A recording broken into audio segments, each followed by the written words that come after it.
Assalamualaikum warahmatullahi wabarakatuh. Siswa kelas 5, kita jumpa lagi di kelas Pak San. Kali ini kita akan membahas tema 3. Oke, kalian siswa kelas 5.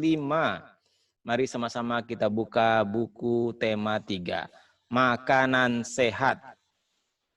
Kali ini kita akan membahas sub tema 2 yang ada pada tema 3 ini, pembelajaran yang keempat. Adanya di halaman 64. Mari sama-sama kita buka halaman 64. Oke, ini halaman 64. Pembelajaran 4 subtema 2. Nah, tentunya kalian masih ingat gambar ini. Gambar ini sudah kita bahas di pembelajaran 3. Oke? Kita lihat di bawah, ayo berdiskusi. Masih ingatkah kamu dengan gambar aktivitas pasar di atas? Nah, ini aktivitas pasar ya. Masih ingat tentunya ya. Nah, ceritakan hasil pengamatanmu kepada teman sebangkumu. Kalau kamu sedang berada di rumah, kamu bisa ceritakan ke orang tua. Ya, ceritakan ke orang tua aktivitas yang ada di pasar ini apa saja. Nah, menarik untuk dicermati di sini. Apa yang menarik? Mari kita lihat sama-sama. Ini dia yang menarik. Yaitu, di pasar, kita dikelilingi oleh orang-orang yang memiliki begitu banyak perbedaan. Seperti yang sudah kita bahas pada pembelajaran sebelumnya. Di pasar pasti orangnya beda agama, ada. Karena siapa saja boleh ke pasar. Kemudian juga beda pendidikan. Mulai dari yang cuman tamat SD sampai yang sarjana, semuanya bisa juga ke pasar. Beda adat, kebiasaan, beda suku, ya. Kemudian banyak perbedaan-perbedaan lainnya. Beda kemampuan juga. Tapi semuanya saling bekerja sama. Keren kan? Nah, itu. Sekarang coba kamu tuliskan alasan-alasan mengapa orang-orang yang memiliki perbedaan seperti perbedaan agama, suku bangsa, usia, pekerjaan, kemudian bisa saling membantu dan bekerja sama. Alasannya apa? Coba kamu pikirkan. Oke? Nah, di sini kamu bisa tuliskan alasan kamu. Sudah ada contohnya di sini. 1, ya. Menurut pendapatku, semua orang dapat saling bekerja sama sekalipun berbeda agama, suku, dan adat istiadat, bahkan pekerjaan, untuk memenuhi kebutuhan hidup bersama. Iya, semua orang punya kebutuhan hidup untuk bisa bertahan hidup. Dan untuk memenuhi kebutuhan hidup itu, kita nggak bisa sendiri. Jadi kita harus bekerja sama. Ya, walaupun kemudian kita berbeda, tetap harus bekerja sama. Itu salah satu pendapat. Ya. Jadi, apa pendapat yang lain? Silakan kamu tulis. Ya, tulis di sini pendapatnya. Misalnya, menurut pendapatku, semua orang dapat saling bekerja sama walaupun berbeda karena mereka tidak bisa memenuhi kebutuhannya sendiri tanpa bantuan orang lain. Nah, itu juga. Ya. Karena kita tidak bisa memenuhi kebutuhan kita tanpa bantuan orang lain, maka kita akhirnya bekerja sama.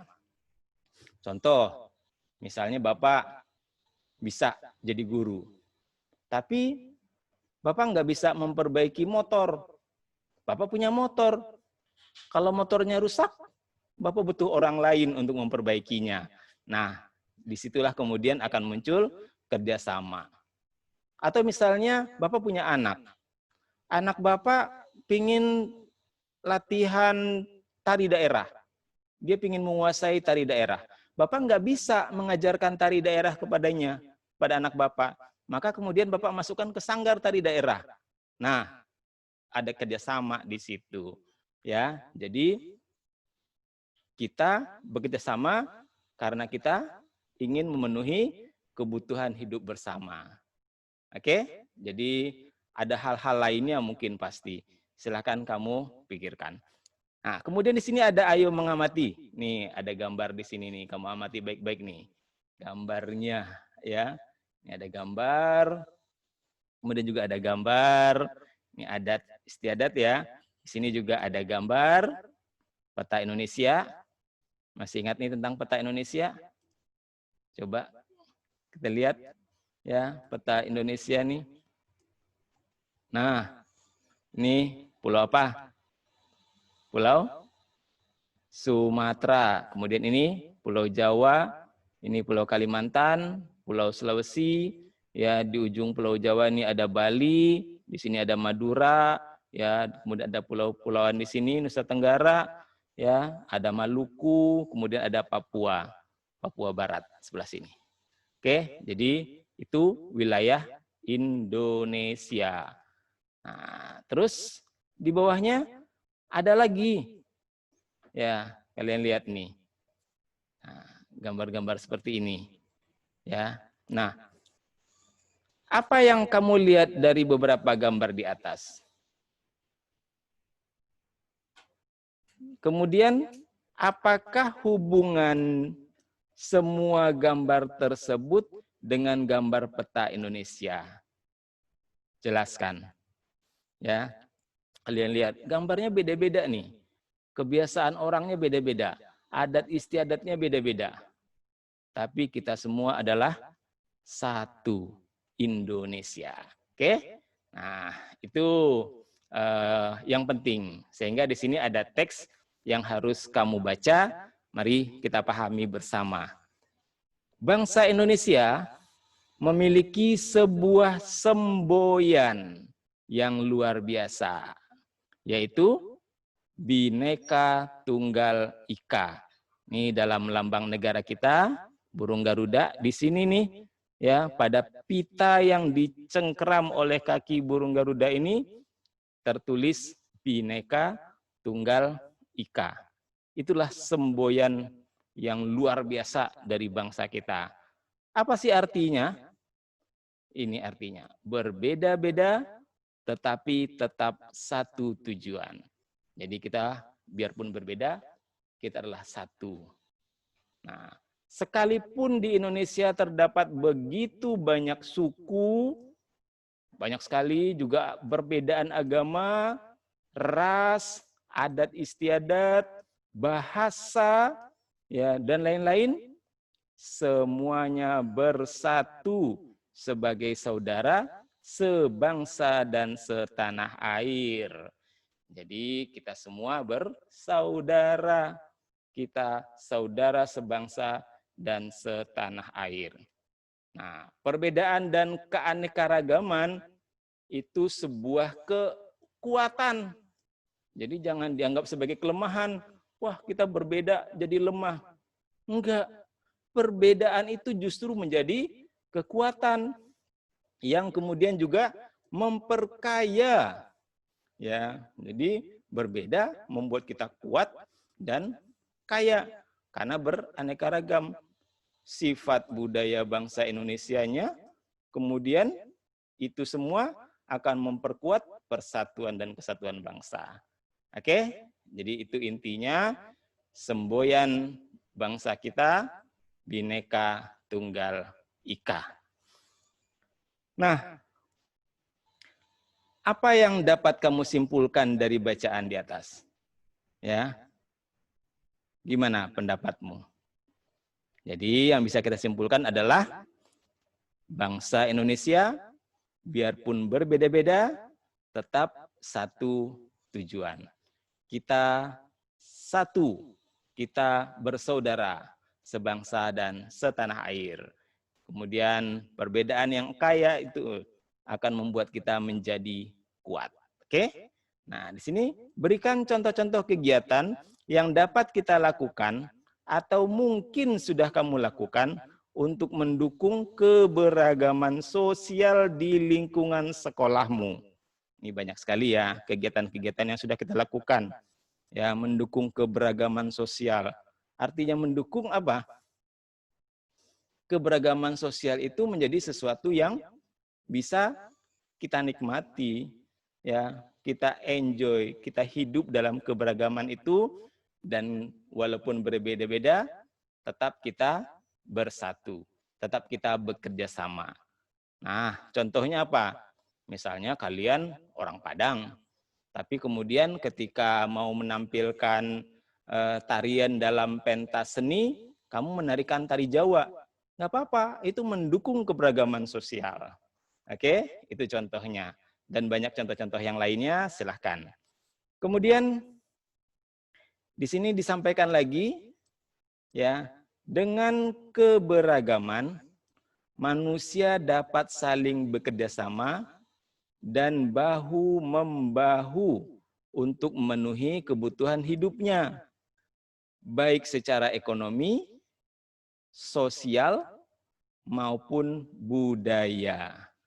Ya, jadi dengan keberagaman itu kita bisa saling bekerja sama, bahu-membahu, bantu-membantu, tolong-menolong untuk memenuhi kebutuhan hidup. Seperti yang tadi Bapak bilang di awal, ya.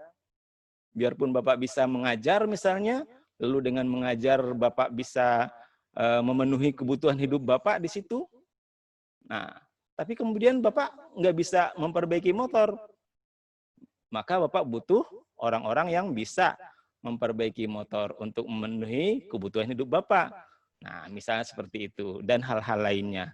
Nah, beragam profesi pun akan berkembang, ya, mendukung pemenuhan kebutuhan hidup tadi. Oke, itu intinya. Nah, di sini ada contoh-contoh nih, gambar tadi. Ya, amatilah gambar-gambar di bawah ini. Kegiatan apa saja yang sedang dilakukan oleh anak-anak dalam gambar tersebut. Ya, ini anak-anak lagi latihan gamelan, ya. Nah, kemudian ini latihan tari daerah. Nah, apakah kamu pernah melihat kegiatan seperti itu di lingkunganmu?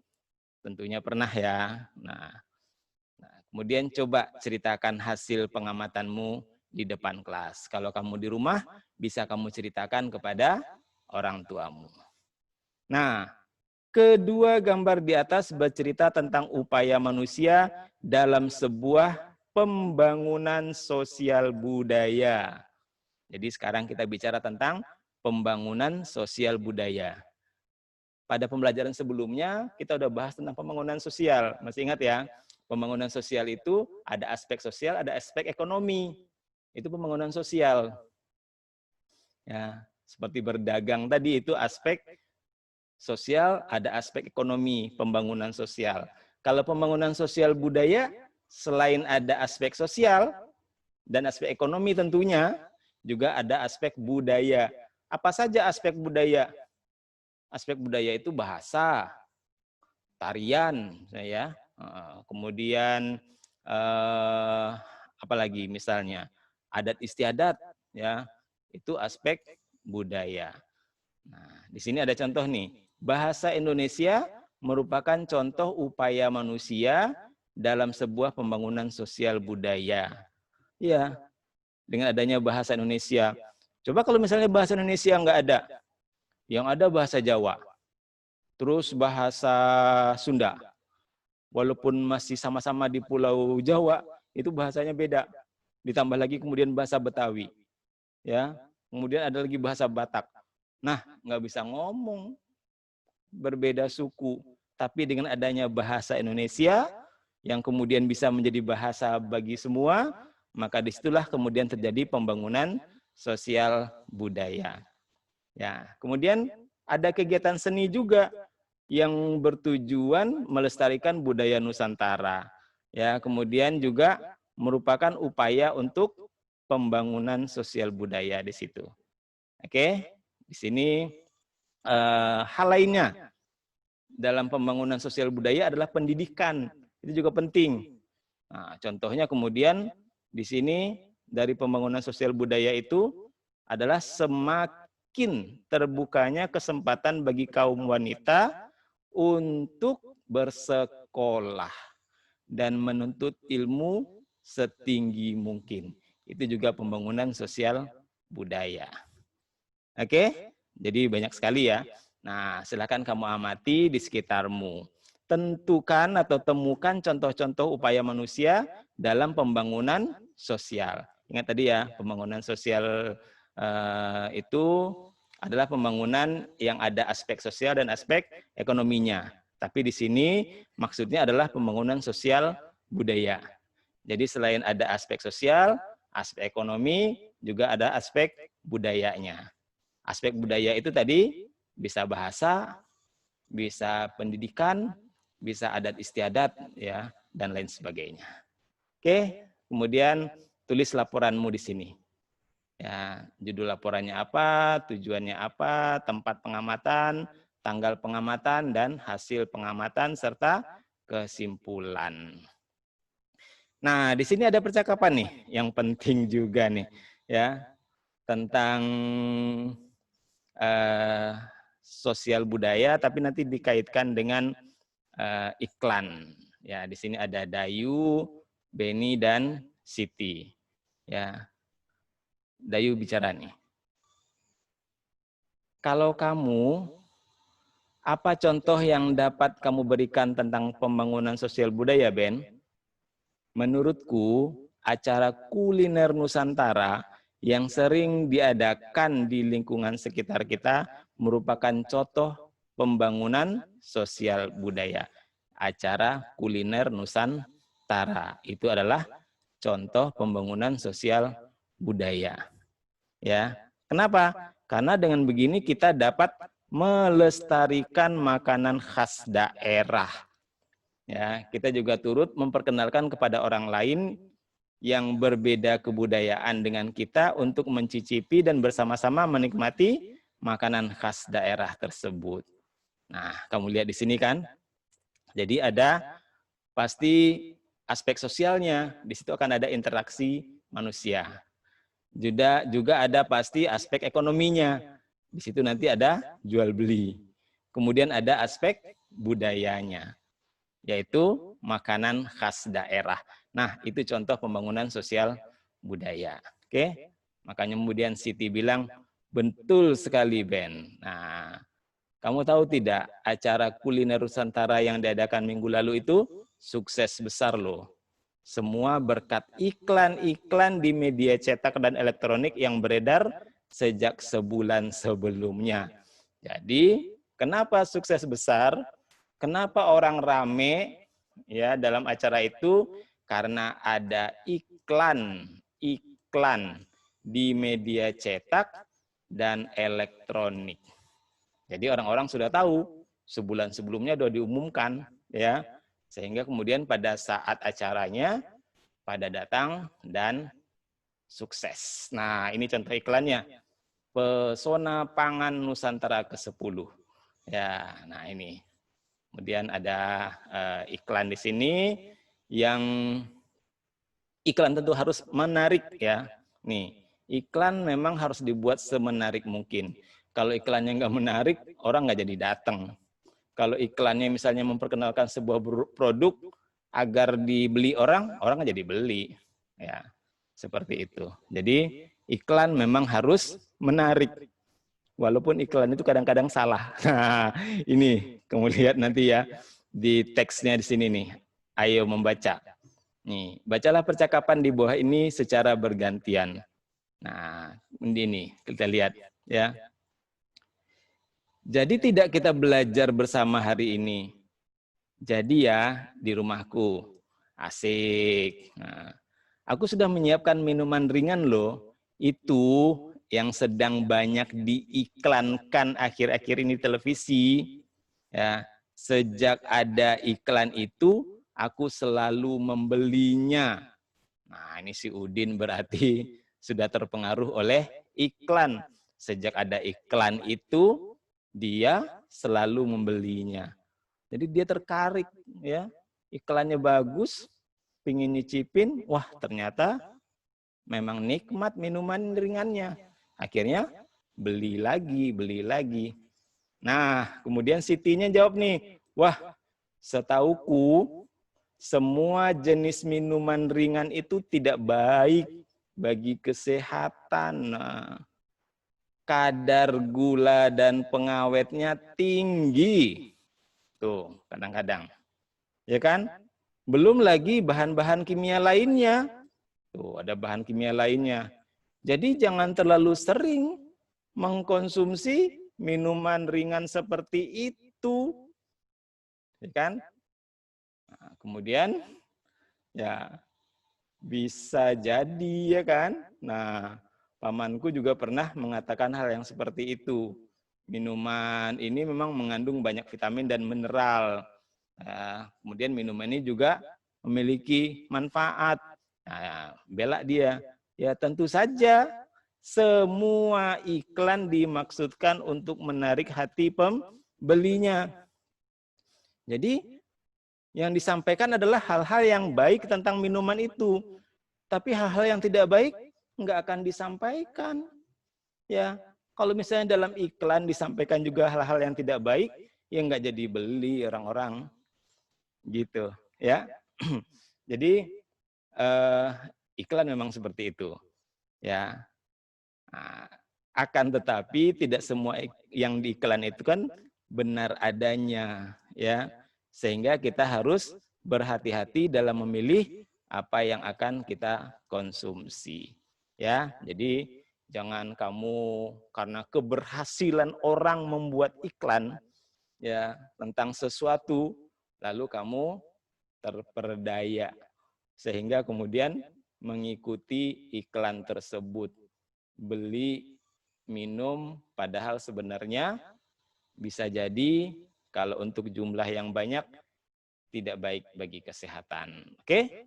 Jadi itu keberhasilan iklan dan dengan keberhasilan iklan banyak orang yang tertarik tapi kemudian juga tidak bagus untuk orang tersebut sebenarnya.